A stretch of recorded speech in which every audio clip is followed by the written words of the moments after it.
কিছু লিখতে পারতাম। একটা লেখা শিরোনাম ছিল দায় নেবেন না প্রধানমন্ত্রী, শেখ হাসিনার নাম উল্লেখ করে লিখতে পারতাম। তারপর সেটা কমা শুরু করলো, কমতে কমতে সেলফ এডিটিং করতাম। প্রত্যেকদিন একটা যুদ্ধের মতো হতো। জাকারিয়া ফোন করে বলছে, আসিফ ভাই এটা একটু চেঞ্জ করতে হবে।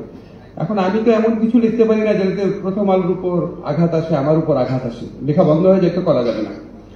তো এরকম করতে করতে করতে করতে খুব আমার স্ত্রী দেখতো, আমি খুব হতাশ লাগতো যে লিখতে পারতেছি না, জাস্ট অন্যভাবে লিখতে হচ্ছে। আমি আবু বকর যখন লিখলাম আমার খুবই সন্দেহ লেগেছিল। আমি অনেক জায়গায় বলতাম এই কথাটা যে শিবির সন্দেহে যে পিটা এটা দেশে কোন আইন আছে। এবং এই কথা বলার জন্য আমার কত ঘনিষ্ঠ বন্ধু যে আমার কত দূরে চলে গেছে এটা পরে বলবো। এটা ছাপবে কিনা সন্দেহ ছিল, তো আমি খুব টেনশনে ছিলাম। ছেপেছে দু একটা শব্দ, কিছু কয়েকটা জিনিস চেঞ্জ করতে হয়েছে। নাজিম যেরকম বললো, প্রথম থেকে খেয়াল রেখেছি যে একটা অলিখিত নিয়ম হয়ে গেছিল বাংলাদেশে, তিনটা বিষয়ে কথা বলা যাবে না। একটা হচ্ছে নিয়ম, রুল, একটা হচ্ছে শেখ হাসিনা সম্পর্কে, আর হচ্ছে ভারত সম্পর্কে, আর তৃতীয়টা বললাম না, খুব বিতর্কিত। এই তিনটা ব্যাপারে কথা বলা যাবে না। তৃতীয়টা বলতেই পারলাম না, চিন্তা করে। আচ্ছা যাই হোক, এখন অনেক কিছু চিন্তা করে লিখতাম না। তারপর গল্পটা ছাপা হলো। ছাপা হওয়ার পর আমার ইন্টেনশন ছিল যে আমি পুরা ডোজটা ওখানে দিব না, জাস্ট অল্প অল্প লিখেছিলাম। বই করার সময় আমি সম্পূর্ণ ফ্রিডম নিয়ে লিখেছি এবং আমি খুব কৃতজ্ঞ প্রথমার প্রতি। তবে আমার মনে আছে, আমাকে আলতাফ এখানে আছেন, আলতাফ আমার বললো কি আপনি কি বই মেলায় যাবেন? আমি বললাম কেন? বলে আমাদের কেন জানি মনে হচ্ছে এই বইটা পড়ে স্টলের উপর অ্যাটাকও হইতে পারে। আসলে ভয় পেয়েছিল যে এই বইটা পড়ে ছাত্রলীগ তাদেরকে অ্যাটাকও করতে পারে বইটা পড়ে। তো আমারও একটু ভয় ছিল। আমাকে যখন সাহসী ভাবা হয়, আমি আসলে এত সাহসী না, আমার মধ্যে বিবেক বোধ প্রচন্ড স্ট্রং, এই জন্য সাহস না থাকলে লিখে ফেলি। আর তারপর অনেক দিন হয়েছে বইমেলাতে দোয়া করতে গেছি যে কোনো খারাপ ঘটনা যেন না ঘটে। যাই হোক, এখন আমি একটু প্রসঙ্গে আসি যে আমাকে আমিনুল বলল কি, যেটা সন্দেহ করে ট্যাগ দেওয়া হইতো না রে ভাই, জেনে বুঝে ট্যাগ দেওয়া হইতো। আমি ইউনিভার্সিটিতে আছি 35 বছর যাবত, জেনে বুঝে, জানে এই ছেলেটা শিবির না, জানে এই ছেলেটা ছাত্রদল না, তার ল্যাপটপটা নেওয়ার জন্য করা হতো, বিনোদন হিসাবে করা হতো, নিজে আরো বড় লিডার হওয়ার জন্য করা হতো, যা ইচ্ছা যে কোনো কারণে করা হতো, কোনো সন্দেহ না, নিশ্চিতভাবে জানতো শিবির না, তারপর করা হতো, সন্দেহ কোনো ব্যাপার না। এবং এই ব্যাধি, এই 15 বছরের এই সমস্ত ব্যাধি থেকে আমরা এখনো মুক্ত হই নাই। সেকেন্ড কথা হচ্ছে কৌশল। এটা আমার একটা আছে, এটা সত্যি কথা। আমি অনেক আগে থেকে লিখি। আমি ইউনিভার্সিটি 3rd ইয়ারে যখন পড়ি তখন আমি বিচিত্রার কাভার স্টোরি লিখতাম। যারা তখন বিচিত্রা পড়তেন তারা জানেন যে কিরকম ব্যাপার। আমাকে দেখে মানুষ হতবাক হয়ে যেত, আমি এত অল্প বয়স্ক ছেলে। তো আমি তো অনেক বছর যাবত দেখি। আমি সবসময় ফান করে বলি, হাসিনা খালেদা যখন পলিটিক্সে আসছে তখন আমি বিচিত্রার কাভার স্টোরি লিখতাম। So I know them. আমি অনেক চালাকি করে লিখতে পারি। যেমন আপনাদের মনে আছে, আমি একটা ফেসবুক স্ট্যাটাস দিয়েছিলাম যে সুষ্ঠু নির্বাচন হলে কাবুল বিমানবন্দরের মতো অবস্থা হবে বাংলাদেশে। তারপর আমার রুমে তালা দেওয়া হলো এবং ঘোষণা দেওয়া হলো আমাকে যেখানে পাওয়া হবে ধাওয়া করা হবে, মারা হবে। তারপর মামলা দায়ের করতে গেল ডিজিটাল সিকিউরিটি অ্যাক্টে। যে লয়ারের কাছে মামলা দায়ের করতে গেছে সে আবার আমার স্টুডেন্টের বন্ধু। সে আমার পরে বলে, স্যার আমি তো অবাক হয়ে গেছি, আমরা কিন্তু আওয়ামী লীগের নাম নাই। সুষ্ঠু নির্বাচন হলে কাবুল বিমানবন্দরের মতো অবস্থা হবে, সুষ্ঠু নির্বাচন হলে আওয়ামী লীগ হারবে তো বলা নাই, তো তুমি ধরে নিয়ে গেলে তোমাকে বলছে, তাহলে তো মামলা করা যাবে না। তারা অনেকগুলো লয়ারের কাছে ঘোরাঘুরি করেছে, সবাই বুঝেছে এটা আওয়ামী লীগকে বলা হয়েছে। আমার রুমে তালা দিয়েছে, আমাকে যেখানে পাবে ক্যাম্পাসে ধাওয়া করে আমাকে বিতাড়িত করা হবে, প্রকাশ্যে বলা হয়েছে, কিন্তু মামলা করতে পারি নাই। আমি তো লয়ের ছাত্র। যাই হোক, আমরা যখন কথা বলতাম খুব কষ্ট লাগতো। ধরেন কোনো টকশোতে যাওয়ার আগে চর্চা করে দিতাম কিভাবে বলবো। এই যে দুঃসহ যন্ত্রণা, এই দুঃসহ যন্ত্রণা থেকে আমরা জুলাই গণ অভ্যুত্থান কালে মুক্তি পেয়েছি। মনে হয় এই ছেলেগুলো আমাদেরকে মানে কি দিয়ে গেল, যারা জীবনটা দিয়ে গেল, যারা বেঁচে আছে তাদের থেকে তো আমরা অনেক পূজা করি, অনেক কিছু বলি, কিন্তু যারা মরে গেছে তাদের মৃত্যুর বিনিময়ে আমাদের কি একটা অসীম একটা ফ্রিডমটা দিয়ে গেল, এটা মনে হয়, এটা আমার বলা প্রয়োজন।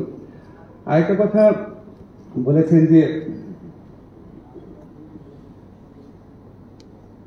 আচ্ছা এই সাহস, যেটা আমাদের ব্যাপারটা, আমি এটা খেয়াল করতাম কি আমাদের সোসাইটিতে মানে মানুষ কাপুরুষ হতে এত কাপুরুষ হয়ে যেত, এত কাপুরুষ। কয়েকটা ঘটনা বলি। কি একটা দেশে বসবাস করতাম। আমার দুঃখ লাগে, আমি আবারও বলছি, আমার ইউনিভার্সিটি লাইফে সবচেয়ে ঘনিষ্ঠ বন্ধু যে, সে একটা বড় সরকারি কর্মকর্তা হওয়ার পর সে আমার সবচেয়ে ঘনিষ্ঠ বন্ধু ছিল। সে আমার বলল, আমি তোকে ফোন করবো না, তুইও করিস না। এবং তার মেয়ের বিয়েতে, যেই মেয়েকে আমি ছোটবেলায় কোলে নিয়েছি, তার মেয়ের বিয়েতে আমাকে দাওয়াত দিল না, দাওয়াত দিল আমাদের ক্লাসমেট এক ছাত্রলীগের লিডারকে, যার সাথে আর কোনো রকম ফ্রেন্ডশিপ কোনোদিন ছিল না। তা আমার কাছে মনে হতো, আমাকে যদি সে বিয়েতে দাওয়াত দিত, এই জন্য কি তার চাকরিতে চলে যেত? আসলে তো যেত না, আসলে তো যেত না। আমার এক বন্ধু এখানে আছে, নাম বলবো না, সে একবার আমার সাথে একটা ছবি দিল। ছবি দেওয়ার পর তাকে দু একটা খারাপ কথা বলা হলো, তুই বেটা জামাতের লোকের সাথে ছবি দিয়েছিস, সাথে সাথে ভয়ে এটা রিলিভ করে দিল। সমস্যা কি? দু একটা সমালোচনা শুনলে হাজার হাজার মানুষ আমাকে যা তা লিখে, সো হোয়াট? আমি যদি জানি আমি সত্য পথে আছি, সমস্যা কি? আমি যদি at the end of the day, আমি যখন একা থাকবো, তখন যদি আমার মনে হয় না আমি অন্যায় করি নাই, 1 কোটি মানুষ কি বলবে, তাতে কি আসে যায়? বাংলাদেশে কার সম্পর্কে বলে নাই? জিয়াউর রহমানের মতো মুক্তিযোদ্ধাকে বলছে পাকিস্তানের এজেন্ট। খালেদা জিয়া একটা বৃদ্ধা মহিলা বলছে সে নাকি মদ খেয়ে লিভার পচিয়ে ফেলেছে। দেশের আরেক ওই প্রধানমন্ত্রী তার সম্পর্কে এই ধরনের কথা বলেছে, আরো অনেক নোংরা কথা বলতো। আমাদের মহানবীকে নিয়ে কি কথা বলতো? আপনার কে কি বলবে, এটার জন্য আপনি এত কাপুরুষ হয়ে যাবেন? আমরা 15 বছর যে এই নারকীয় শাসন সহ্য করেছি, এটার পিছনে আমাদের কালেকটিভ কাপুরুষতাও ছিল। আজকে রাশেদ একটা কথা বলেছে, আপনি দেখবেন ঢাকা ইউনিভার্সিটির কিছু কিছু শিক্ষক ছিল যে কোনো বিপদ আপদে আসতো, কিন্তু একটা খুব ইম্পর্টেন্ট কথা বলেছে, শিবির ট্যাগ লাগতে পারে এই ভয় থাকলে কেউ আসতো না, একমাত্র আমি আসতাম। আমাদের লাস্ট ঘটনাতে এমনকি শোনেন, আপনারা যারা এখানে শিবিরের আছেন বা যারা জামাতের আছেন, আপনাদের ঢাকা বিশ্ববিদ্যালয়ে যারা শিবিরের টিচার ছিল তারাও আসতো না, একজন আসতো না।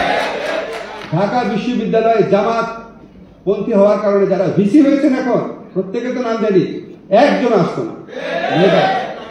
এবং যখন আমাদের লাস্ট ঘটনা, রোজার মধ্যে কোরআন শরীফ পড়ানোর অপরাধে কতগুলা ছেলেকে টেনে নিয়ে পিটালো ছাত্রলীগ, আমার ঢাকা ইউনিভার্সিটি ল ডিপার্টমেন্টের ছাত্র, যখন ওরা দাঁড়িয়েছে আমি ওদের সাথে দাঁড়িয়েছি, I was the only teacher. Shifat, তুমি এখানে আছো?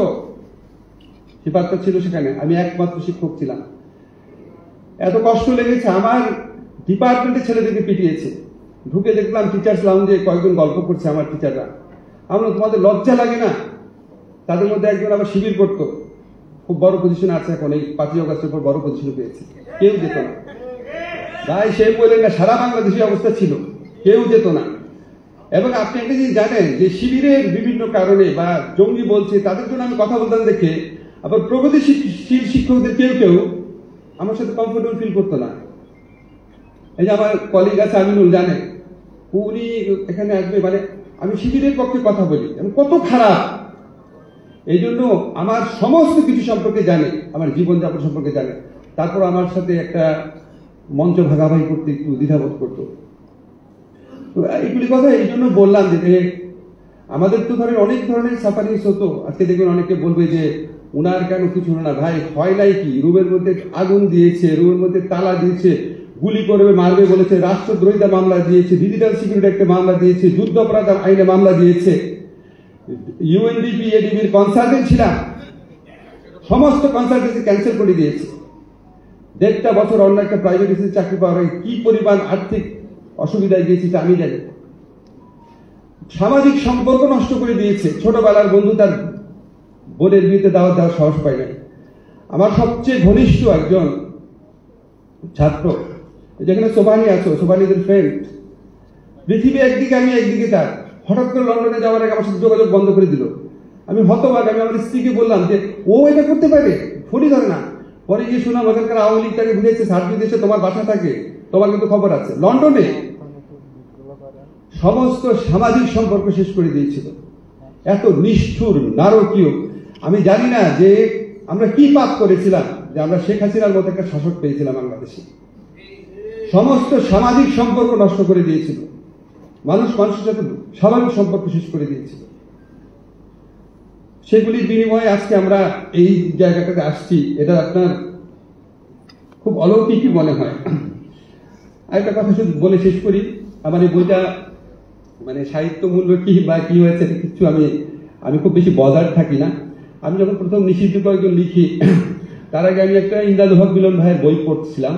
উনি অনেক জনপ্রিয় লেখক ছিলেন। ওখানে একটা ওই নিষিদ্ধ কয়েকজন ভূমিকাতে লেখা আছে, ওখানে একটা ছাত্র সন্ত্রাসের বর্ণনা ছিল, হকি স্টিক নিয়ে মাথার মধ্যে লাল ফিতা বেঁধে। তো আমার খুবই অবাক লাগলো, তখন কি হকি স্টিক আর লাল ফিতা দিয়ে মারামারি করে নাকি? তখন আপনার কাটা রাইফেল, তারপরে আপনার অ্যাস্ট্রা, বেরোটা, এই সমস্ত পিস্তল থাকতো ছাত্রদের হাতে। আমি খুব রাগ করে লিখলাম, এগুলি কি লিখে? এই রাগ আমার এখনো শেষ হয় নাই। এখনো আমি যখন উপন্যাস পড়ি অদ্ভুত লাগে। বলে 100 বছর আগে যে লোক মরে গেছে তারা নিয়ে উপন্যাস লিখতেছে, মানে উদ্ভট সব বিষয়। একটা দেশে জ্বলে পুড়ে শেষ হয়ে যাচ্ছে, কেন আমি সাহিত্যে আনতে পারবো না? কেন আমার 100 বছর পর ওয়েট করতে হবে, 50 বছর পর ওয়েট করতে হবে? একটা উপন্যাসের একটা মিনিং থাকবে, একটা পারপাস তো থাকবে, একটা পারপাস তো থাকবে, শুধু বিনোদন দেওয়া তো পারপাস না। আপনি খেয়াল করে দেখেন, আমি যে উপন্যাসে লিখেছি ওই সময়টা আমার মনে হয় আমাদের যে সাহিত্য চর্চা, এখানে এই জিনিসটা একটু খুব বেশি মনোযোগ দেওয়া দরকার। যে সাহিত্য একটা খুব বড় প্রোটেস্টের জায়গা হতে পারে। আমাদের কবিতা অনেক প্রোটেস্ট, কবিতার মধ্যে দিয়ে অনেক প্রোটেস্ট হয়েছে। সাহিত্যের মধ্যে দিয়ে প্রোটেস্টটা আমার কাছে মনে কম হয়েছে। আমার পড়াশোনা কম আছে, বাট আমার কাছে মনে হয়েছে অনেস্টলি আমরা এই সাহিত্য চর্চা, গল্প, উপন্যাসের মধ্যে দিয়ে আমাদের প্রতিবাদটা জারি রাখতে পারি। এটা আমাদের করা উচিত। আর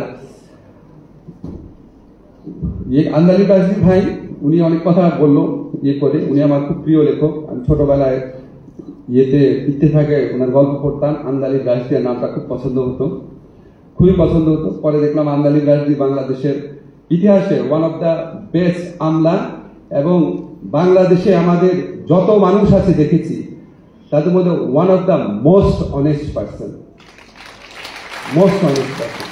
দেখেন আজকে উনাকে নিয়েও কত অদ্ভুত কথা শুনেছেন। উনি কোথায় থাকে জানেন? উনি বসিলায় থাকে। উনি বাংলাদেশ সরকারের সবচেয়ে জ্যেষ্ঠ একজন সচিব, সবচেয়ে জ্যেষ্ঠ সচিব। আমি এটা বলতে বাধ্য হলাম আর কি। মানে ওনার মতো মানুষ হয়, কি সব কথা বলে দেখেন। তো এইটা মনে হয় কি আমরা কি ওই ট্যাগের রাজনীতি থেকে বেরোয় আসছি? আমরা কি এখন আবু বকর রয়ে গেছি না অনেকে? এখন আমরা আবু বকর না? এখন কি আমরা ট্যাগ দেই না? আওয়ামী লীগকে যেই কারণে ঘৃণা করতাম, ট্যাগের রাজনীতি দিয়ে মানুষকে ভিক্টিমাইজ করা, সেটাকে আমরা এখনো করে চলছি না? আমার কাছে শুধু একটাই কাছে মাঝে মাঝে মনে হয়, মাঝে মাঝে খুব দুঃখ লাগে, মনে হয় কি যেই নিষ্ঠুরতা, নারকীয়তা, মিথ্যাচার, ট্যাগের রাজনীতি, অশ্লীলতা, যে বৈষম্য যেগুলির বিরুদ্ধে দাঁড়িয়েছি, সেগুলির থেকে আমাদের অনেক বেটার হইতে হবে না? না হলে এই যে আমাদের ছাত্ররা, তরুণরা মারা গেল, এত মানুষ অঙ্গহানি হলো, তাদের প্রতি চরম অশ্রদ্ধা হবে না? আমরা যদি আওয়ামী লীগ আমলের চেয়ে অনেক বেটার একটা বাংলাদেশ না করতে পারি, তাহলে এই জুলাই গণ অভ্যুত্থান ব্যর্থ হয়ে যাবে। এটা আমাদের মনে রাখতে হবে। আমার কথা শেষ করছি। একটা কথা আপনাদের বলি, আমাকে নাজমুনের একটা অসাধারণ কথা বলেছে যে আমি যদি লেখালেখি করতাম খুব ভালো হতো। এই লাইনটা আমার খুবই পছন্দ হয়েছে। পাপড়ি বলেছে আমি কবিতার প্রকৃতির অংশটা ভালো মতো লিখেছি। Thank you very much. কারণ আমার কাছে সত্যি মনে হচ্ছে দু একটা জায়গায়, সরি নিজের কথা নিজে বলছি, খুব ভালো লিখেছি। লেখার পর মনে হয় ভালো লিখেছি, তখন খুব ভালো লাগে।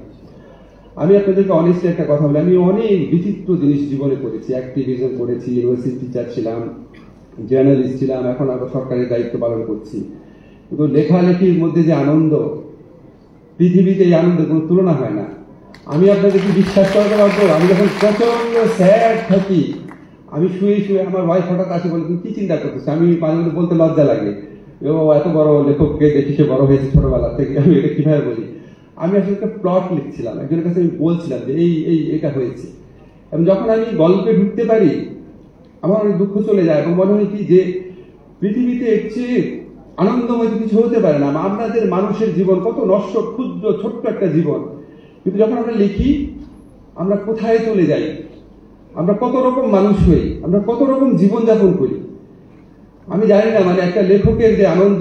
তো নাজিবুদ্দিন যখন বলছিল লেখালেখিতে বেশি সময় দিতে পারবো কিনা, আমি কিন্তু মাঝে মাঝে মন খারাপ করে আমার ওয়াইফকে বলি যে এরকম আমার কি কোনোদিন এই জীবন আসবে, আমি কিচ্ছু করতে হবে না, আমার কিচ্ছু চিন্তা করতে হবে না, খালি ঘুমাবো আর লিখবো। তো আমার বলছে অবশ্যই আসবে। এখন আবার শখ করে কফি বানানো শিখতে বলে, আমি কফির দোকান দিব, খালি লিখবা, কোনো অসুবিধা নেই। আপনার একটা কথা বলি, আমার লেখালেখির মাঝখানে প্রায় 15 বছর গ্যাপ ছিল। আমি যে 15 বছর পর লিখতে পেরেছি, এটা আমার স্ত্রীর জন্য।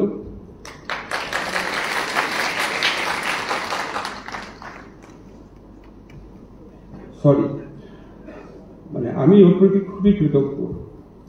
সবার সামনে বললাম। ধন্যবাদ।